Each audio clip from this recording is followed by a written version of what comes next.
Amen. C'est vrai, l'amour. On a vraiment besoin d'amour pour pouvoir en donner. Il faut d'abord recevoir. Alors ce matin, je vais vous emmener, je vais vous apporter un vieux message. Un très vieux message qui date depuis 2000 ans à peu près. Jean-Baptiste, dans Jean 3, verset 30, il a dit « Il faut qu'il croisse et que je diminue ». Oui, ce message est encore valable aujourd'hui. Et il peut être frais pour nous aujourd'hui et nouveau aussi pour nous. Il est peut-être vieux, mais il faut se saisir de ces choses qui ont été données il y a longtemps. C'est pour nous aujourd'hui. Toute la Bible est pour nous aujourd'hui. C'est des vieux messages, mais c'est actuel. Il faut qu'il croisse. Qui doit croître? Jésus. Jésus. Et qui doit diminuer? Nous. Voilà. Formidable. Donc, c'est bon, vous connaissez tout, je peux partir. Non. C'est vrai. Jésus, c'est la semence du ciel qui est venue sur la terre. Amen. Quand Jésus est venu, il a emmené avec lui le royaume de Dieu. Le royaume de Dieu. Aussi Dieu pouvait vous ouvrir les yeux, que vous puissiez voir. Est-ce que le royaume est... puissiez vraiment y rentrer. Parce que parfois on met juste la tête, comme ça dans le royaume, et on aperçoit des petites choses, on passe juste la porte pour rentrer, mais il faut pénétrer le royaume. Il faut rentrer dans le royaume. Il y a beaucoup de choses à découvrir dans le royaume de Dieu. Il y a des merveilles à découvrir. Jean 3, 16, hein, car Dieu a tant aimé le monde qu'il nous a donné son Fils unique afin que quiconque croit en lui ne périsse point, mais qu'il ait la vie éternelle. La vie éternelle. Amen. Un jour, il y a un frère qui est venu, là, que je connais, qui me fait « Oh, je ne peux pas comprendre, qu'est-ce que ça veut dire avoir la vie éternelle? Ça ne s'explique pas. » Je dis « Mais si. » Oui, c'est futur. Non, c'est maintenant. À partir du moment où tu reçois Jésus, tu as la vie éternelle. Il est la vie éternelle. La vie éternelle, c'est Jésus. C'est Jésus en vous. Jésus est éternel. Et si vous êtes en lui, vous êtes aussi éternellement avec lui, dans la paix, dans la joie, dans l'amour, dans son royaume. La vie éternelle. Donc Jean 12, 23, Jésus leur répondit, « L'heure est venue où le Fils de l'homme doit être glorifié.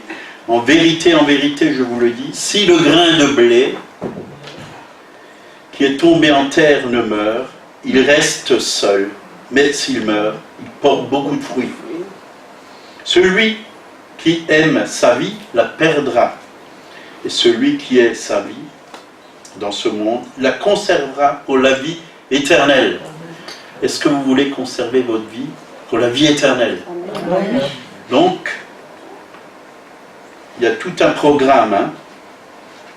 Si vous aimez votre vie, plus que cette vie éternelle qui est en Dieu, si vous voulez vivre votre vie, vous ne pouvez pas vivre la vie de Dieu en vous. Soit vous vivez la vôtre, soit vous laissez la volonté de Dieu se faire dans votre vie et vraiment avoir la vie éternelle. Celui qui ne se charge pas de sa croix et qui ne me suit pas ne peut être mon disciple. Ça parle de mort. Voyez, la mort. Hein, on parle qu'il croisse et que je diminue. Qu'est-ce que Jésus a fait à la croix de Golgotha? Il est mort et nous sommes morts avec lui. Mais est-ce que nous sommes vraiment morts avec lui? Est-ce que nous lui avons tout donné? Est-ce que la chair, elle ne se manifeste pas de temps à autre dans nos vies? Quand on ne lui laisse pas toute la place, bien souvent, elle est là. Et elle répond. Hein? Quand tu agresses, tu réponds. Alors ça, c'est que ta chair, elle n'a pas été laissée sur la croix. Jésus a crucifié notre chair. Et la Bible dit, regardez-vous comme mort au péché, mais comme vivant en Dieu, au Christ. Donc là, il y a deux lois. Hein. La loi de la croissance, mais il y a une autre loi, la loi où on diminue, la diminution. La loi de la croissance, c'est quelque chose qui est ajouté à notre vie. Et je crois que si on laisse le Seigneur ajouter chaque jour quelque chose à notre vie, on va grandir. Et la loi de la diminution, c'est enlever de notre vie des choses qui ne sont pas à sa gloire. Et alors on va aussi grandir. Il y a beaucoup de choses parfois qu'il faut enlever. Mauvais caractère, mauvaise parole, mauvaise pensée, mauvaise action, mauvais regard sur les autres, sur l'Église. Et on passe tous par là. C'est vrai, encore ce matin, le Seigneur me disait, regarde l'Église comme je la vois. Lui, il la voit belle, sainte, sans tache, sans ride. Mais nous, on voit tous les défauts, mais il ne nous a pas demandé de juger l'Église. Il nous a demandé de l'aimer. Parce que lui-même, il était l'exemple. Il a aimé l'Église, il en a pris soin par la parole. Il l'a nourrie par la parole. Et nous aussi, nous devons aimer et nourrir. Nourrir, ça veut dire, tu vas grandir quand tu vas te nourrir. Tu vas fortifier ceux qui sont autour de toi quand tu vas nourrir tes frères et sœurs. Tu vas les bénir. Alors qu'on puisse vraiment apporter quelque chose de bon autour de nous. Vous voyez, la gloire, c'est quelque chose qui nous est ajouté. Ajouté de la part de Dieu. C'est quelque chose en plus. Quand on vit dans la gloire, on a quelque chose de plus. Et quand on a quelque chose de plus, on peut donner plus. Amen. Donc, il faut qu'il croisse, Jésus, en nous, et que je diminue. Ça parle de prospérité. Croître, c'est prospérer. Prospérer en Christ dans tous les domaines. Donc si je diminue, alors Jésus va croître. C'est une loi. On va aller plus loin, Éphésiens 1, versets 9 à 11. Nous faisons connaître le mystère de sa volonté, selon le bienveillant dessein qu'il avait formé en lui-même, pour le mettre à exécution, réunir toutes choses en Christ, celles qui sont dans les cieux et celles qui sont sur la terre. Donc ça, c'est le dessein de Dieu. Réunir toutes choses en Christ, celles qui sont dans les cieux et celles qui sont sur la terre. C'est-à-dire que Dieu réconcilie toutes choses. Et nous aussi, nous devons être de ceux qui réconcilient, pas de ceux qui divisent. On veut vraiment être là pour nous réconcilier avec les hommes ou les femmes, pas nous diviser, et être unis, unis en Christ, surtout entre frères et sœurs. C'est important. On ne pourra pas toujours s'unir avec des êtres humains du monde qui ont de la violence, qui sont contre Dieu, mais avec les frères et sœurs, vous pouvez. Vous pouvez.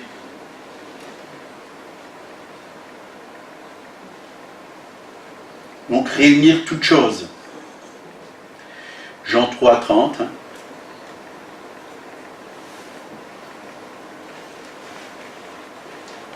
C'est ça qui correspond au dessein de Dieu, en faisant grandir Jésus dans nos vies. Il faut qu'il croisse, comme on l'a dit avant, et que je diminue. Donc, tout ce qui ne fait pas croître, nous devons l'enlever de notre vie. Vous savez, dans un jardin,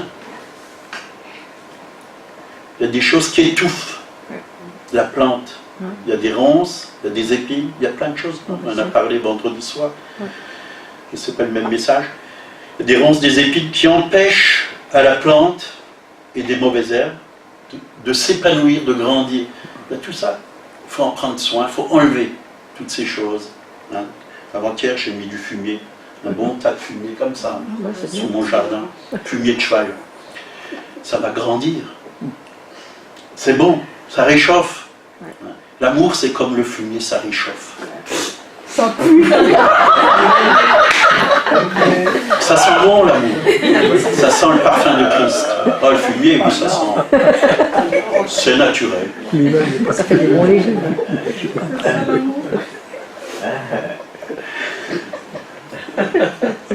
le jardin.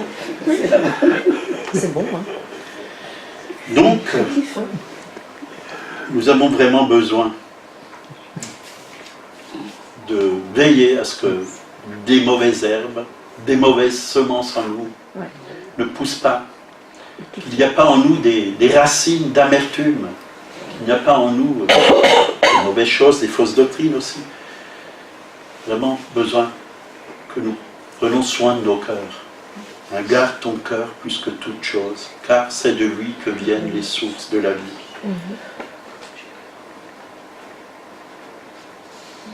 C'est vrai que dans notre vie, hein, il y a plein de choses qui ne nous plaisent pas. Hein. La Bible dit que toute chose concourt au bien de ceux qui aiment Dieu. Hein. Il y a plein de choses qui ne nous plaisent pas, mais il faut voir ce que Dieu veut faire au travers des chemins par lesquels il nous fait passer. Son but, c'est de nous faire grandir. Son but, c'est de nous transformer de gloire en gloire à son image et à sa ressemblance. De changer notre mauvais caractère, si vous en avez un. En tout cas, moi j'en ai un.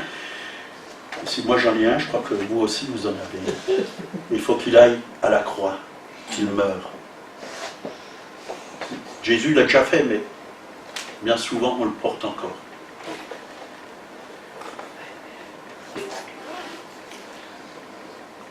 Galates 4, verset 19. Là, il nous a dit, mes petits enfants, pour qui j'éprouve de nouveau les douleurs de l'enfantement, jusqu'à ce que Christ soit formé en vous. Vous voyez, l'apôtre Paul, il était enceint. Enceinte. Enceinte. Et il souffrait pour les églises. Et il voulait tellement que ces églises ressemblent à Jésus. Il souffrait les douleurs de l'enfantement. Il voulait, dans la prière, dans le combat, en apportant la parole, que l'Église, il en prenait soin, qu'elle ressemble à Christ. Que l'Église ressemble à Christ. Il enfantait quelque chose. Il emmenait quelque chose. Il emmenait la vie de Christ. Et pourquoi il pouvait dire ça? Parce que lui-même, il a réalisé que, voilà, par lui-même, il ne pouvait pas le faire. Mais comme l'apôtre Paul a réalisé que vraiment Christ a pris toute sa vieille vie et l'a cloué à la croix et il a laissé Christ vivre en lui. Ce n'est plus moi qui vis, il l'a dit lui-même, mais c'est Christ qui vit en moi. Pour dire de telles paroles, je peux pas encore le dire. Oui, Christ vit en moi d'une certaine façon, mais j'aimerais qu'il vive beaucoup plus en moi. Beaucoup plus en moi. J'aimerais lui laisser encore plus de place. Mais je crois que le Seigneur, il peut faire vite. Tout dépend de nous. Tout dépend de nous. Si nous nous abandonnons dans le panier, comme j'ai dit ce matin, il peut faire vite. Si nous lui donnons tout. Non, on le chante. Oui, prends tout, Seigneur. Ça, c'est qu'un chant, vous voyez. Ça vient du bout des lèvres. Et quand ça vient du fond du cœur. Seigneur, oui, prends tout. Mais il y a des choses auxquelles on est attaché. Parce qu'on est encore terrestre. Et normalement, le nouvel homme, il est céleste. Il doit s'attacher aux choses d'en haut. Chercher les choses d'en haut. Et pas s'attacher aux choses. Mais nous, on est encore terrestre. On a peur de donner, d'abandonner, de nous donner, de s'abandonner, de faire confiance. Qu'est-ce qu'ils vont me faire si je vais faire ça, si je fais ça, si je m'engage ici, si je ne suis pas capable, si je ne suis pas à la hauteur? On va me critiquer, on va me juger. Ben, gloire à Dieu, si on critique, si on juge. Merci Seigneur, ça va changer ton caractère, ça va t'apprendre à aimer encore davantage, à pardonner, à regarder avec d'autres yeux, à manifester le caractère de Christ. Vous voyez, parfois c'est bon de se frotter les uns les autres. Vous voyez, parfois c'est comme ça, c'est un peu pointu. Les coins d'une table, c'est pointu. Mais à force de se frotter, ça s'arrondit. On se fait moins mal. On apprend à connaître les autres et on apprend à les aimer, à les respecter, à ne pas les juger. C'est bon de se frotter les uns les autres. Et c'est là, quand on est sous pression, comme l'a dit Victor, c'est là que sort ce qu'il y a au fond de nous-mêmes. Et si Christ est au fond de nous-mêmes, c'est l'amour de Christ qui va sortir. C'est des paroles de bénédiction qui vont sortir. C'est de l'amour. Mais parfois, c'est bien le contraire. On se méfie. Oh, cette personne, je me méfie. Je m'éloigne. Non, bien au contraire. Approche-toi encore plus. Bénis-la. Prends-la dans tes bras. Aime-la. Pardonne. C'est ce que Dieu veut. 1 Jean 4,4. Vous, petits enfants, vous êtes de Dieu et vous les avez vaincus parce que celui qui est en vous est plus grand que celui qui est dans le monde. Donc ça, c'est le Seigneur qui le dit, hein, au travers de Jean. Celui qui est en vous est plus grand que celui qui est dans le monde. Plus grand. Plus grand. Donc en toi, il y a de l'amour. En toi, il y a de la gloire. Il y a la gloire de Dieu. En toi, il y a la bonté. En toi, il y a la sainteté. En toi, il y a la victoire. En toi, il y a la sagesse. Celui qui est en vous est plus grand que celui qui est dans le monde. Qui est en vous? Jésus. Jésus, celui qui a créé toutes choses. Il est en vous. Vous vous rendez compte? Est-ce que vous le réalisez? Que Jésus est en vous. Moi, quand je réalise que le roi de gloire habite en moi, je ne peux pas rester le même. Je ne peux pas rester le même. Le roi de gloire habite en moi. Quand il est venu en moi, il est venu avec tout ce qu'il est, avec tout ce qu'il a.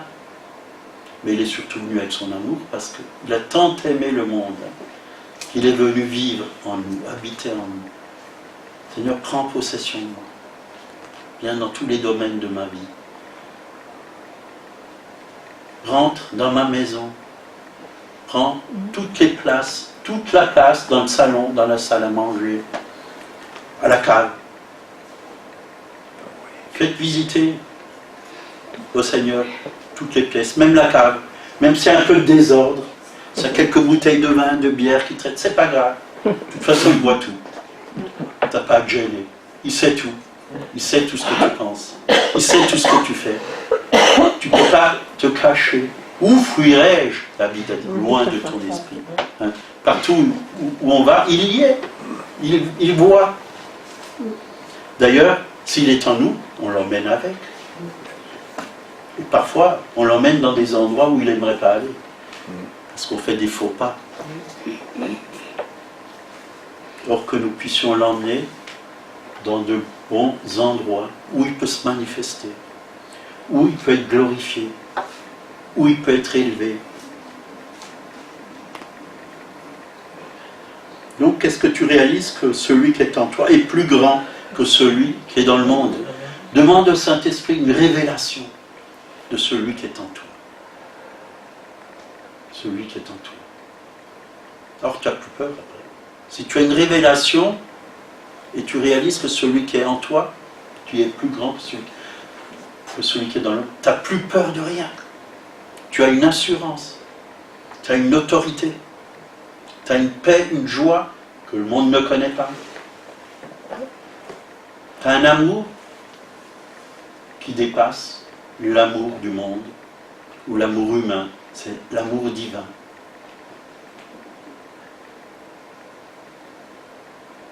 Oui, il m'arrive parfois vraiment mon esprit s'ouvre, puis c'est tellement fort que quand le Seigneur se révèle, je dis Seigneur, c'est tellement fort. Avant, pendant l'offrande, avant que la corbeille vienne, ça n'a rien à voir avec l'argent, mais je sentais tellement la présence de Dieu, c'était tellement fort. Je dis Seigneur, mais tu es en train de me montrer quoi là? Dieu était en train de me montrer qu'il était grand et puissant, qu'il voulait toute la place, tout simplement. Toute la place. Il veut toute la place. Amen. Il veut vivre totalement en toi. Il veut régner au travers de ta vie. Et quand il règne, ben c'est lui qui fait les choses, c'est plus nous. Et là tu peux dire, ce n'est plus moi qui vis, c'est Christ qui vit en moi. C'est Christ qui parle au travers de toi. C'est Christ qui te communique ses pensées par le Saint-Esprit. C'est Christ qui prie au travers de toi. C'est son esprit. C'est son esprit. Donc il faut qu'il croisse et que je diminue. Donc la croissance spirituelle, ce n'est pas d'accumuler simplement des connaissances. Hein? C'est surtout avoir des révélations. Des révélations par le Saint-Esprit. On peut avoir beaucoup de connaissances.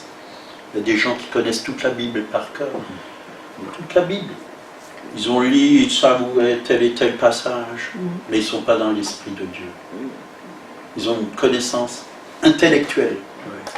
Mais la connaissance de Dieu, c'est une connaissance spirituelle. Cette connaissance-là, on a vraiment besoin. Cette connaissance spirituelle, qui est beaucoup plus grande.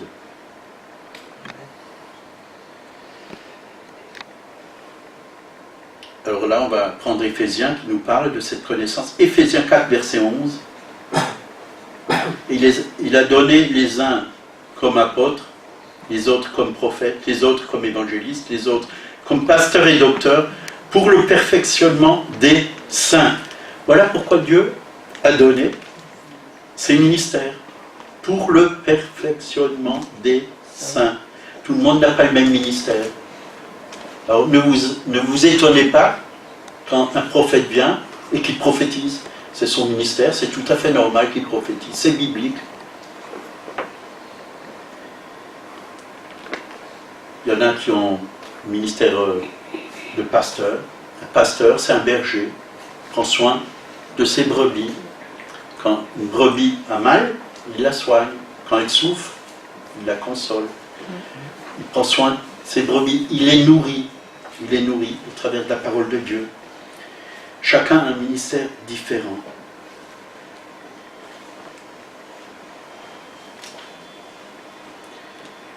Donc, jusqu'à ce que nous soyons tous parvenus à l'unité de la foi et de la connaissance du Fils de Dieu. Connaître le Fils de Dieu, pas simplement avec notre intelligence humaine, mais par le Saint-Esprit, par révélation. L'église que Dieu est en train d'élever, c'est une église qui vit dans la révélation. L'apôtre Paul ne connaissait pas Jésus, il connaissait le judaïsme, une belle religion, et quand il a eu la révélation de Jésus, quand Jésus s'est révélé à lui sur la route de Damas, là, c'était tout à fait autre chose. C'était tout à fait autre chose. Je ne dis pas que tout ce qu'il avait reçu avant n'était pas bon. La connaissance, c'est bon, mais elle doit être éclairée par le Saint-Esprit. Pour qu'on puisse voir bien et juste. La connaissance du Fils de Dieu, à l'état d'homme fait, à la mesure de la stature parfaite de Christ. Vous voyez, ça c'est le but de Dieu, nous emmener à la mesure de la stature parfaite de Christ. Et là, dans ce passage, le mot connaissance en grec est épinosie. Épi veut dire plein ou complet. C'est-à-dire c'est cette connaissance qui va nous rendre complets. Complets en Christ. Plein de Christ. Plein de Christ. Donc si vous mettez le mot épi veut dire complet et gnosis veut dire connaissance. Et si vous mettez les deux mots, la pleine connaissance de Christ. La pleine connaissance de Christ. Est-ce que tu veux avoir la pleine connaissance de Christ? Qui est ton meilleur ami? Jésus. C'est pas ma femme. Elle n'est pas mon ennemi non plus. Mais c'est Jésus. Lui, il est en moi. Elle est à l'extérieur de moi. Mais dans ma pensée, je suis uni à elle. C'est Jésus. C'est Jésus. Quand je me promène avec qui? Avec Jésus. Bien sûr aussi avec Monique. Heureusement. Mais Jésus est toujours là. Et Jésus parle toujours à mon cœur. Toute la journée, il parle à mon cœur. Le Saint-Esprit est en moi. Et ce Saint-Esprit, il coule. Il m'emmène l'amour du Père. Et il me donne d'être en communion avec le Père et avec le Fils. Et c'est bon. Et c'est pour ça que je peux être en communion avec mon épouse. Parce que sans cela, on serait déjà divorcés. C'est Dieu qui a inventé le couple. Et quand il fait quelque chose, il le rend solide. Parce qu'encore hier, on parlait avec Daniel, qui est venu m'aider à déménager. J'ai vidé le salon, la salle à manger, j'ai tout mis sur la terrasse. Il m'a aidé, un homme fort. C'est lourd les meubles, hein, et il y avait beaucoup de choses à sortir. Parce qu'on va mettre du carrelage la semaine prochaine, il faut tout vider. Et on a parlé de gens qui divorcent. Et c'est vrai qu'il y a beaucoup de gens qui divorcent. Et je citais, rien que dans notre village, il y en a plein, il y en a plein, il y en a plein. On les voyait passer, là, on les a vus mariés, puis on les voyait repasser avec une autre femme, un autre mari. Je dis, tiens, celui-là aussi il a encore divorcé. Mais Dieu ne veut pas ça dans l'Église. L'Église ne doit pas ressembler au monde. L'Église doit influencer le monde. Amen. Doit montrer qu'un couple peut tenir grâce à l'amour de Dieu. Parce que Dieu est uni, que personne ne le désunisse, le sépare. Alléluia. La pleine connaissance de Christ. Ça veut dire tout ce qu'il est. On peut le recevoir. Il est parfait, on peut recevoir sa perfection. Il est bon, on peut recevoir sa bonté. Il est amour, on peut recevoir son amour. On peut manifester. Il est glorieux, on peut être glorieux. Dieu le veut. Il est ressuscité, on a sa vie de résurrection en nous. Il règne, nous régnons avec lui. Il a été couronné. Jésus a été couronné, le roi de gloire.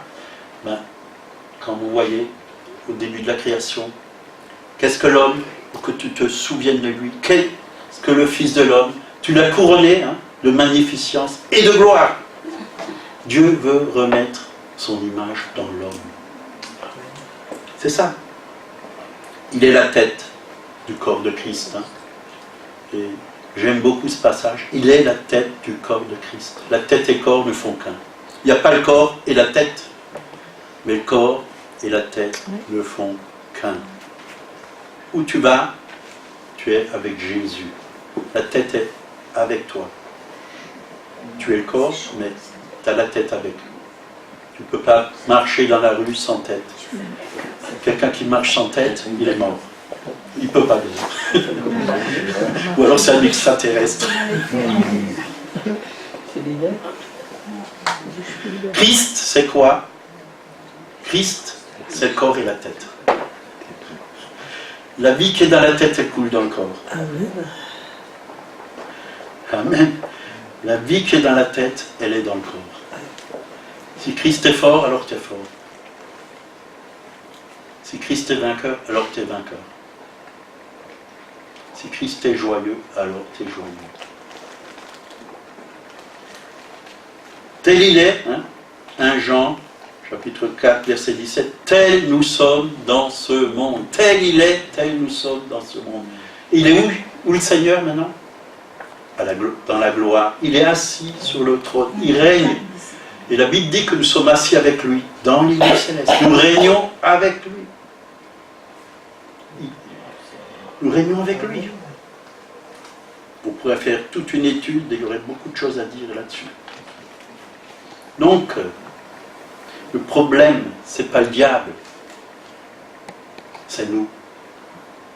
Le diable a déjà été vaincu. Bien souvent, le diable m'a fait ci, le diable m'a fait ça. Non, le diable m'a divisé. Non, ce n'est pas le diable, c'est toi, c'est ta chair. Tu as écouté la voix du diable peut-être. Et le problème, c'est toi, c'est pas le diable. Le diable est vaincu. Le problème, c'est que tu n'as pas abandonné ta vie au Seigneur. C'est toi qui vis encore, au lieu que ce soit Christ. Ce n'est plus moi qui vis, c'est Christ qui vit en moi. C'est ça. Je reprends ce verset, parce que je crois qu'il est important. Pendant un bon moment, je le citais pour moi. Romains 6, 11, ainsi vous-même, regardez-vous comme mort au péché. Donc je suis mort au péché, je me vois comme mort au péché. Et comme vivant pour Dieu en Jésus-Christ. Je suis vivant pour Dieu en Jésus-Christ. Je suis passé par la croix. C'est-à-dire la croix, elle est derrière moi. je suis passé par la croix, je suis descendu avec Christ dans les lieux inférieurs, donc en enfer si vous voulez.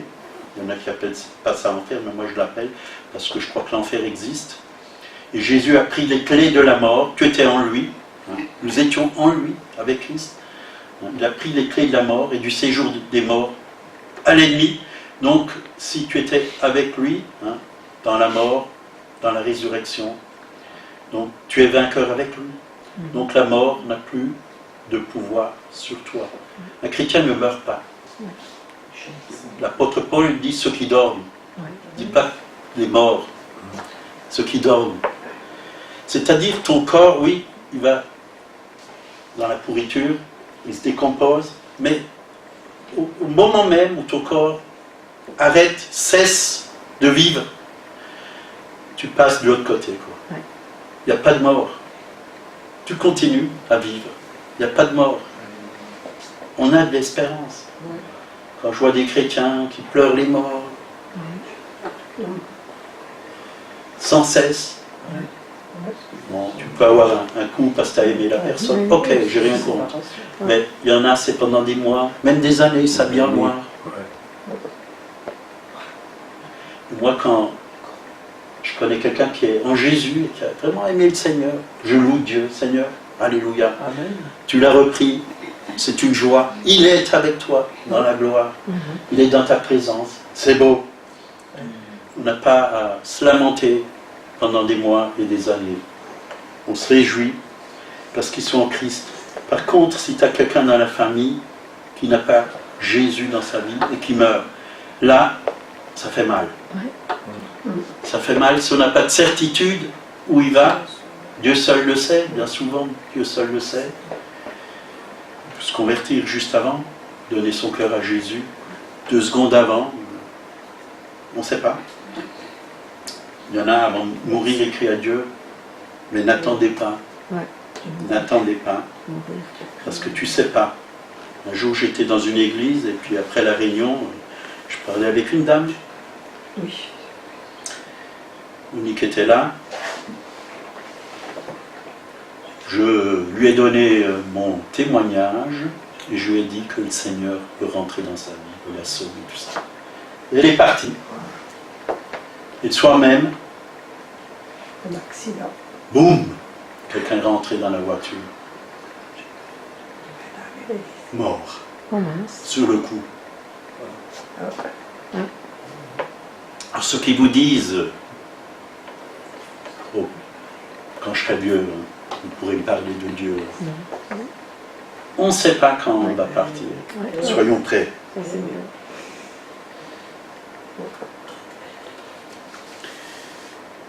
Voilà, on ne va pas trop tarder parce que aujourd'hui je suis invité dans la famille. Et encore ce matin on a prié pour que votre famille soit touchée par le Seigneur. Et qu'on soit vraiment des témoins aussi. On a lié les puissances qui cherchent à détourner nos familles du Seigneur. Donc retenez, il y aurait beaucoup de choses, j'ai encore plein de feuilles là-dessus à dire. Mais retenez, ce n'est plus moi qui vis, c'est Christ qui vit en moi. Mais retenez surtout le premier verset. Il faut qu'il croisse et que je diminue. À partir du moment où il croisse, tu diminues. Laissons Christ être notre tête, être notre vie, être notre direction. Suivons Christ. Le diable va dire oui, fais. Regarde en toi, regarde à l'intérieur de toi. C'est pas bon de toujours faire de l'introspection. Dieu prend soin de toi. Occupe-toi de tes affaires. Occupe-toi. Cherche d'abord le royaume de Dieu et sa justice. Et toutes choses te seront données par-dessus. Même la guérison intérieure. Même la guérison intérieure. Ne cherche pas toujours à regarder en toi s'il y a des esprits, s'il y a des démons. Mais sers Dieu et le diable va partir déjà. Remplis-toi de Dieu et il n'y aura plus de place pour le diable. Il n'y aura plus de place. Remplis-toi de lui. Remplis-toi. Demande au Saint-Esprit de te remplir. Que la parole de Dieu habite en vous abondamment. Quand la parole de Dieu vient, elle vous guérit, elle vous restaure. Cherche Dieu dans sa parole. Cherche à faire ce que Dieu te demande de faire. Pas passer des choses toutes simples. Balayer une salle, passer la serpillière. Accueillir quelqu'un avec amour. Faire un sourire à quelqu'un qui est triste. Lui taper sur l'épaule. Ça va ma soeur? Non, ça va pas trop. L'encourager. Des choses toutes simples. C'est pas compliqué de servir Dieu. Tu n'as pas besoin de faire 50 théologies. Tu peux le faire tout de suite. Tu peux tout de suite servir Dieu. Tu as juste besoin de recevoir Jésus dans ta vie et rempli de son amour et de manifester tout ce qu'il a mis en toi. Il a mis plein de choses en toi. Amen. Amen. Amen. Amen. Bien sûr, si tu veux faire les comptes de l'Église, c'est déjà un peu plus compliqué. Il faut quand même savoir manier un ordinateur, il faut savoir compter, il faut savoir faire plein d'autres choses. Mais pour vivre la vie de Christ, c'est pas compliqué. Dieu n'est pas un Dieu compliqué. Amen. Amen. Il veut qu'on soit comme des enfants, tout simplement. Soyez comme des enfants, simples. Simples. Amen. Seigneur, merci pour ta parole, elle est la vérité. Et nous désirons vraiment que tu croisses. Et quand nous allons croître, Seigneur, oui, et nous voulons croître, nous allons aussi voir cette Église grandir. Grandir spirituellement, mais aussi en nombre, parce que tu vas emmener des âmes, Seigneur, qui ont faim et qui ont soif. Apprends-nous à être plein d'amour, plein de compassion, comme toi tu étais, Seigneur, sur cette terre, et tu es toujours. Tu es plein d'amour et de compassion envers chacun d'entre nous. Nous ne voulons pas juger, nous ne voulons pas voir la paille qui est dans l'œil de notre frère ou notre sœur, mais nous voulons regarder, oui, toi, Seigneur, comme toi tu les vois. Nous voulons les voir avec tes yeux, Seigneur. Ouais. Et nous voulons nous débarrasser de tout ce qui empêche la croissance au fond de nos cœurs, Seigneur. Et toutes les mauvaises choses, oui, qui ne sont pas passées par la croix, qu'on n'a pas abandonnées encore. Oui. Merci Jésus. Merci Jésus. Nous voulons vivre en nouveauté de vie. Oui. Merci pour ta grâce sur chacun et chacune. Accompagne-nous maintenant, oui, dans nos demeures, protège-nous sur la route et donne-nous cette semaine encore d'inviter quelqu'un si on va au cinéma pour ce film Dieu n'est pas mort, d'inviter quelqu'un et faire connaître cet évangile merveilleux au monde. Au nom de Jésus, Amen. Amen. Mercredi, la réunion de prière.